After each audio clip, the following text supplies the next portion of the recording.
Hi everyone, welcome to a Looms video showing you how to unbox and mount SolShare 2 in your installation location.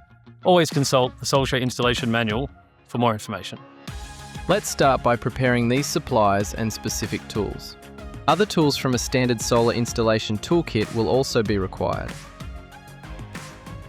Ensure that you've chosen a suitable wall to mount SolShare 2. In particular, ensure that you have chosen a suitable environment and wall type, that there is sufficient ventilation, and that you have allowed for required clearances around SolShare. Lay the SolShare box the right way up. Open the top of the box. Remove the wall mount bracket from the box. Attach the wall mount bracket to a suitable wall, observing all required clearances.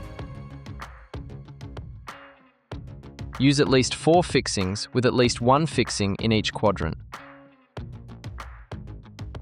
Each fixing must be rated for at least 40 kilograms shear loading for the wall material.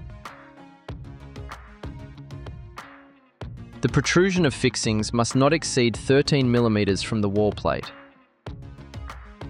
Remove SolShare from the box and prepare to lift. Remember that SolShare weighs 41 kilograms. Always use a 2-person lift and/or mechanical aid. SolShare has been fitted with lifting handles as shown to assist. Lift SolShare onto the wall mount bracket with 1 person on each side of SolShare. Use the mounting bracket as a guide to hang SolShare as shown. When SolShare is securely in place, secure the left and right sides of SolShare to the wall mount bracket using the 2 supplied M6 by 16 mm wall mount locking screws with a 4 mm hex key. The wall mount locking screws must be tightened to 4 Nm. An optional padlock can be used to lock SolShare in place.